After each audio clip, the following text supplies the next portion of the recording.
Hi friends, welcome to Salem புனிதாஸ் recipes.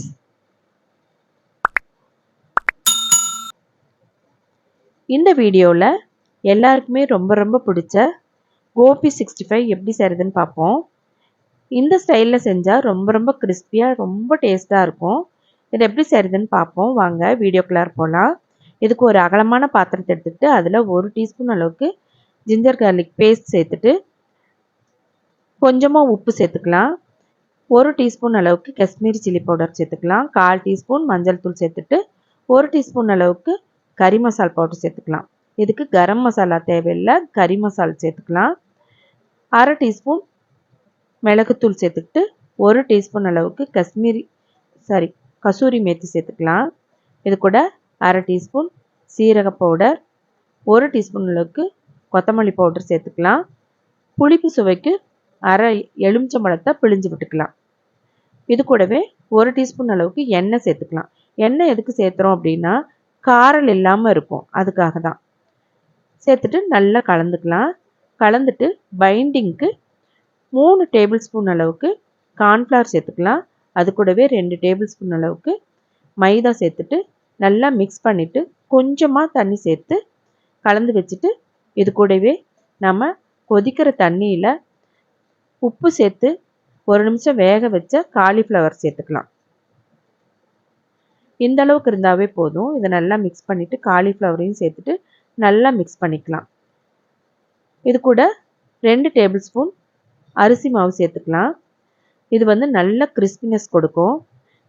மாவு நல்லா கெட்டியாக இருக்கிற மாதிரி கலந்து வச்சுக்கணும்.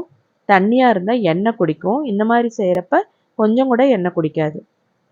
இப்போது 1 கப் எண்ணெயை நல்லா காய வச்சுக்கலாம். காஞ்சதும் இதில் காலிஃப்ளவரை போட்டு நல்லா முருகலாக பொரித்து எடுத்துக்கலாம். இந்த மாதிரி அயன் கடாயில் செய்கிறப்ப நமக்கு ஹீட் மெயின்டைன் ஆகும். அதனால் கருகி போகாமல் நம்ம எந்த அளவுக்கு கிறிஸ்பினஸ் வேணுமோ அந்த அளவுக்கு நாம் பொரித்து எடுத்துக்கலாம். கருகாமல் இருக்கும். பாருங்கள், இப்போ ரெடியாக ஆரம்பிச்சிருச்சு. நாம் இந்த மாதிரி ஒரு 3 பேட்ச் 4 பேட்ச் போட்டு பொரித்து எடுத்து வச்சுக்கலாம். இந்த மாதிரி உருண்டை மாதிரி பிடிச்சும் நம்ம பொரிச்சிக்கலாம். இதுவும் ரொம்ப நல்லாயிருக்கும். இந்த மாதிரி பொரித்து எடுத்துகிட்டு மஞ்சூரியன் செஞ்சால் ரொம்ப நல்லாயிருக்கும். இதை இந்த மாதிரி பொரித்து கிறிஸ்பியாக அப்படியேவும் சாப்பிட்டுக்கலாம், மஞ்சூரியானும் செஞ்சுக்கலாம். இப்போது 3-4 பேட்சாக போட்டு பொரித்து எடுத்தாச்சு. பாருங்கள், எல்லாமே ரெடி ஆகிடுச்சு. நல்லா கிறிஸ்பியாக கோபி 65 ரெடி ஆகிடுச்சு. இதை நம்ம ஒரு சர்விங் பிளேட்டுக்கு மாற்றிக்கலாம். நம்ம இப்போ போடுறப்பவே நல்லா கடகடன்னு சத்தம் வருது. அந்த அளவுக்கு கிறிஸ்பியாக இருக்குது. சுட சுட கொடுத்தா பிளேட் காலி ஆகிறதே தெரியாது. நிமிஷத்தில் காலி ஆகிடும்.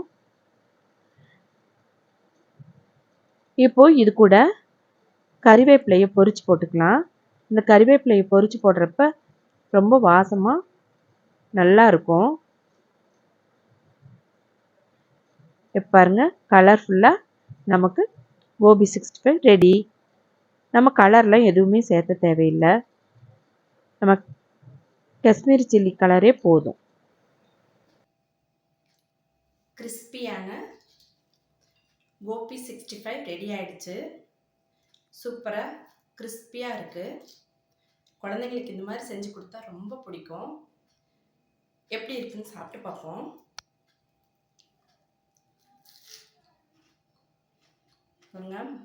முறுக்குன்னு சூப்பராக இருக்குது. நீங்களும் உங்கள் வீட்டில் குழந்தைங்களுக்கும் பெரியவங்களுக்கும் இந்த மாதிரி செஞ்சு கொடுங்க. எஸ்பெஷலி குழந்தைங்களுக்கு ரொம்ப ரொம்ப பிடிக்கும். ஸ்கூலுக்கு ஸ்நாக்ஸாகவும் கொடுத்து அனுப்பலாம். இந்த மாதிரி செஞ்சு கொடுத்து அனுப்புகிறப்ப குழந்தைங்க மிச்சம் வைக்காமல் சாப்பிட்டு வருவாங்க. வீட்டில் நீங்கள் இந்த மாதிரி செஞ்சு சாப்பிட்டு பார்த்துட்டு எப்படி இருக்குன்னு கமெண்ட் பாக்ஸில் கமெண்ட் பண்ணுங்கள். இந்த வீடியோ உங்களுக்கு ரொம்ப யூஸ்ஃபுல்லாக இருக்கும்னு நினைக்கிறேன். என்னோடய சேனலை சப்ஸ்கிரைப் பண்ணாதவங்க சப்ஸ்கிரைப் பண்ணுங்கள், லைக் பண்ணுங்கள். இன்னொரு யூஸ்ஃபுல்லான வீடியோவில் மீட் பண்ணலாம். தேங்க்யூ ஃபார் வாட்சிங்.